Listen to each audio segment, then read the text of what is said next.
Hello guys, this is KC Patel and welcome to Teachers Factory. Teachers Factory के YouTube channel में आप सभी का स्वागत है।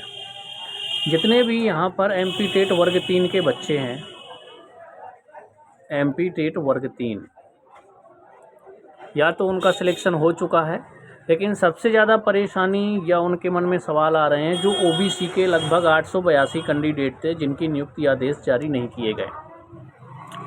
ना तो डीपीआई ने ऑफिशियल तरीके से कुछ भी बताया है, ना ही लिखित में दिया है कि आप लोगों को रोका क्यों गया। उन्होंने सिर्फ मौखिक रूप से बताया कि जो कोर्ट का आदेश है 4 अगस्त का, उसकी वजह से आप लोगों को रोका गया। दूसरा पॉइंट ये था कि इसमें जिला रोस्टर लगा हुआ है, फिर भी रोका गया। और सबसे बड़ा कारण है कि डीपीआई ने अभी तक लिखित में कोई भी रीज़न नहीं दिया है, सिर्फ मौखिक रूप से बताया गया है। तो ओबीसी के जितने भी कैंडिडेट हैं उनके पास एक भी प्रूफ नहीं है कि हमें रोका किस वजह से गया है। तो उनके मन में जो सवाल उठ रहे हैं कि क्या ये वर्ग 3 की भर्ती अब क्लोज हो चुकी है। तो देखिए, ये अभी जो भर्ती है आप लोगों की वर्ग 3 की, वो ओपन है, प्रक्रियाधीन है, तो बिल्कुल भी परेशान ना हो।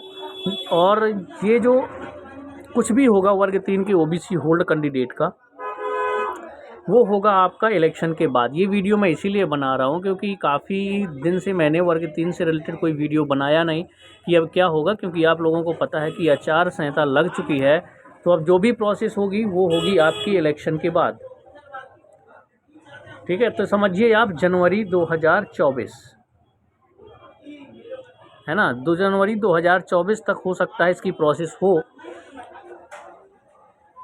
और उसके बाद इलेक्शन के बाद हम सबको फिर से प्रयास करना है, तभी कुछ ना कुछ इसका सॉल्यूशन निकल कर के आएगा जितने भी वर्ग 3 के ओबीसी के कैंडिडेट हैं।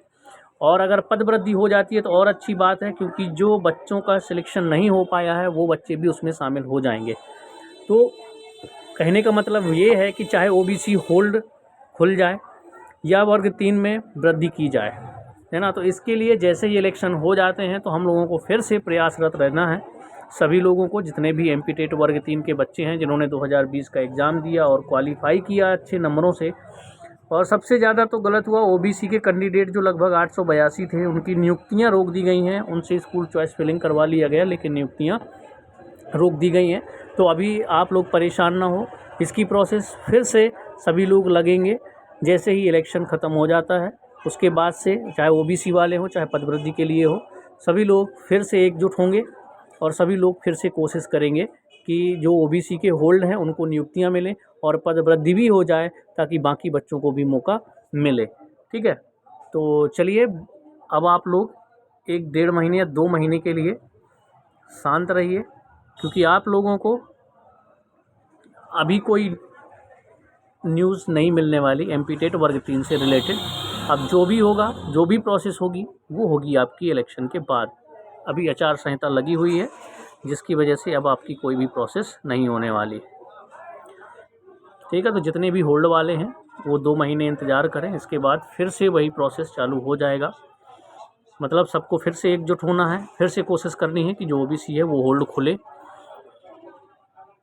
और पद वृद्धि की जो मांग चल रही है वो भी, मतलब 2 ही मुद्दे रहेंगे। पहला मुद्दा रहेगा ओबीसी होल्ड और इसके बाद पद वृद्धि का। ये 2 मुद्दे हैं जो इसके बाद इलेक्शन के बाद फिर से उठाने हैं। तो अभी जो भी होगा सब कुछ इलेक्शन के बाद होगा।